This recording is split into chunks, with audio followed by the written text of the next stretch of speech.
Hi friends, ವಿದ್ಯಾ cooking ಚಾನಲ್ಗೆ ಸ್ವಾಗತ. ಇವತ್ತೊಂದು ಐಸ್ ಕ್ರೀಮ್ ಮಾಡೋದು ತೋರಿಸ್ಕೊಡ್ತಾ ಇದ್ದೀನಿ. ಅದಕ್ಕೆಲ್ಲ ಏನೇನು ಬೇಕಂತ ತೋರಿಸ್ತೀನಿ ಬನ್ನಿ. ದೊಡ್ಡ ಕಪ್ಪಲ್ಲಿ ಮುಕ್ಕಾಲು ಭಾಗ ಮಕ್ಕಾನ, ಅರ್ಧ ಕಪ್ ಬಾದಾಮಿ, ಅರ್ಧ ಕಪ್ ಗೋಡಂಬಿ, ಸ್ವಲ್ಪ ಓಟ್ಸು, ಚಿಕ್ಕ ಬೌಲಲ್ಲಿ ಅರ್ಧ ಕಪ್ ಕೊಕ್ಕೋ ಪೌಡರ್, ಸಕ್ಕರೆ. ಯಾವ ರೀತಿ ಮಾಡೋದು ತೋರಿಸ್ಕೊಡ್ತೀನಿ ಬನ್ನಿ. ಅರ್ಧ ಲೀಟರ್ ಹಾಲು ಬೇಕು. ಹಾಲು ಇವಾಗ ಚೆನ್ನಾಗಿ ಕಾಯಿಸ್ಕೊಳ್ಳೋಣ. ಸ್ಟವ್ ಹಚ್ಚೋಣ. ಹಾಲು ಇವಾಗ ಅಲ್ಲಿ ಕಾಯೋದಕ್ಕೆ ಇಟ್ಟಿದ್ದೀನಿ. ಇವಾಗ ಒಂದು ಬೌಲ್ಗೆ ಮಕ್ಕಾನ, ಗೋಡಂಬಿ, ಬಾದಾಮಿ, ಓಟ್ಸ್ ಇದೆಲ್ಲ ಹಾಕಿ ಹಾಲು ಚೆನ್ನಾಗಿ ಕಾದ್ಮೇಲೆ ಇದನ್ನು ಅರ್ಧ ಗಂಟೆ ನೆನೆಸ್ಬೇಕು. ಅದು ತೋರಿಸ್ತೀನಿ. ಇಲ್ಲಿ ನೋಡಿ, ಇವಾಗ ಹಾಲು ಚೆನ್ನಾಗಿ ಕಾದಿದೆ. ಇದಕ್ಕೆ ಹಾಕೊಂಡು ಬಿಸಿ ಇರೋವಾಗಲೇ ಹಾಕೊಂಡು ಅರ್ಧ ಗಂಟೆ ಇದು ಮಾಡ್ತಾ ಇದ್ದೀನಿ. ಅರ್ಧ ಗಂಟೆ ಬಿಡಬೇಕಿದ್ದು.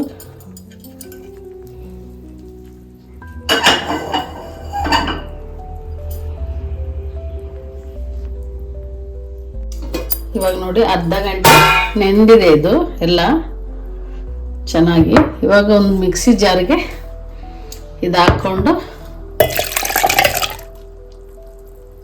ಗ್ರೈಂಡ್ ಮಾಡ್ಕೊಳ್ಳೋಣ. ಮುಕ್ಕಾಲು ಕಪ್ಪು ಸಕ್ಕರೆ, ಚಿಕ್ಕ ಕಪ್ಪಲ್ಲಿ ಕೋಕೋ ಪೌಡ್ರು,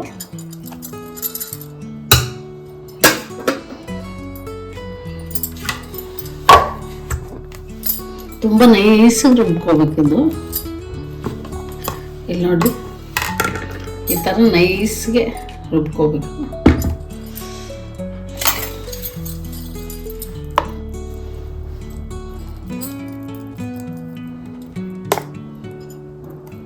ನೋಡಿ, ಈ ಥರ ಇರ್ಬೇಕಿದು.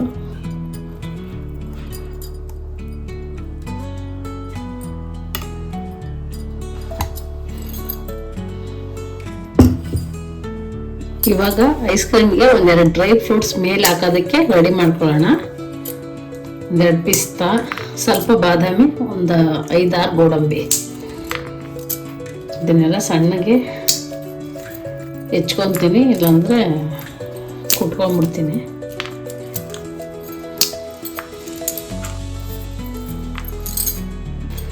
ನೋಡಿ, ಇದೊಂದು ಸ್ವಲ್ಪ ಈ ಥರ ಸ್ಮ್ಯಾಶ್ ಮಾಡ್ಕೊತಾ ಇದ್ದೀನಿ.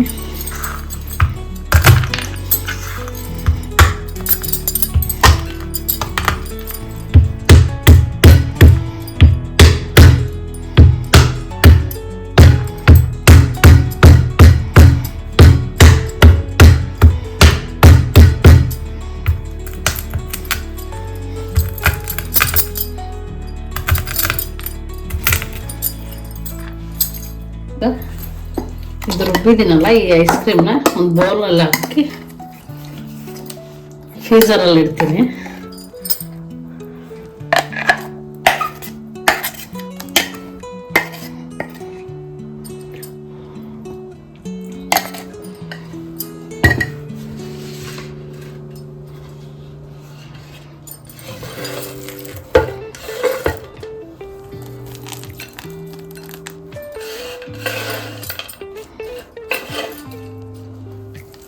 ಡ್ರೈ ಫ್ರೂಟ್ಸ್ ಎಲ್ಲ ಸ್ಮ್ಯಾಶ್ ಮಾಡಿದ್ನಲ್ಲ, ಅದು ಹಾಕ್ಕೊಳ್ತಾ ಇದ್ದೀನಿ.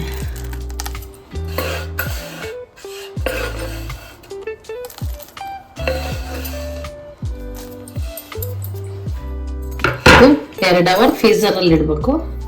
ಐಸ್ ಕ್ರೀಮ್ ರೆಡಿ ಆಗುತ್ತೆ. ಇವಾಗ ನೋಡಿ, 2 ಅವರ್ಸ್ ಫ್ರೀಜರಲ್ಲಿ ಇಡ್ತಾ ಇದ್ದೀನಿ.